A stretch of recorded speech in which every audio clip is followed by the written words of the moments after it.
நன்மையினால் நம்மை நடத்தி ஒவ்வொரு நாளும் அதிசயங்களையும் அற்புதங்களையும் செய்கிற இரட்சகராகிய இயேசு கிறிஸ்துவின் ஈடு இணையற்ற நாமத்தில் அன்பின் சோத்திரங்களையும் வாழ்த்துக்களையும் தெரிவித்துக் கொள்கிறேன். அனுதினமும் வேதமே வெளிச்சம் என்கின்ற இந்த தியானத்தில் கர்த்தருடைய வார்த்தையை நாம் தியானித்து ஜெபித்து வருகிறோம். அதன் அடிப்படையிலே இன்றைக்கு சங்கீதங்களின் புஸ்தகம் 77ஆம் சங்கீதம் 14வது வசனத்தில் அதிசயங்களை செய்கிற தேவன் நீரே.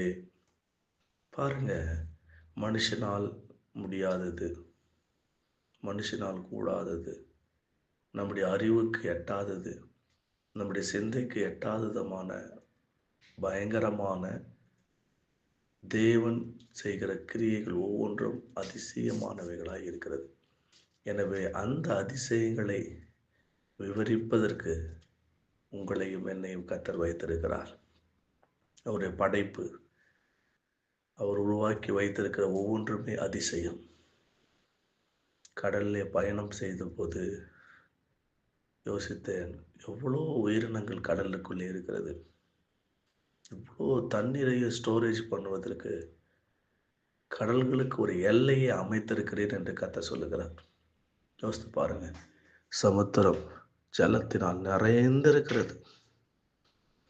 அப்படி நாம் சொல்லிக்கொண்டே போல வானம் எவ்வளவு பெரியது, ஒவ்வொன்றும் பிரமிக்கத்தக்கவைகளாக இருக்கிறது. நாம் ஆராதிக்கிற தேவன் எவ்வளவு பெரியவர் என அன்பானவர்களே. உங்கள் பிரச்சனைகள் எல்லாம் ஒன்றுமே இல்லை, உங்கள் போராட்டங்கள் எல்லாம் ஒன்றுமே இல்லை. இவையெல்லாம் பனி போல் மறைந்து போய்விடும். தேவன் நம்மோடு கூட இருக்கிறார். அவர் அதிசயங்களை செய்கிறார்.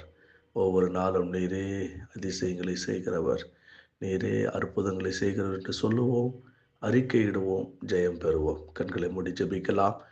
இந்த சத்தியத்தை கேட்டுக்கொண்டிருக்கிற ஒவ்வொரு பிள்ளையுடைய வாழ்க்கையில கர்த்தர் நீர் அதிசயங்களை செய்கிற தேவன் என்பதை நிரூபிப்பதாக, அனுபவிப்பார்களாக, நன்மை பெறுவார்களாக. இயேசுவின் நாமத்தில் ஜெபிக்கிறேன். ஜெபம் கேளுங்கள் நல்ல தகப்பனே. ஆமென்.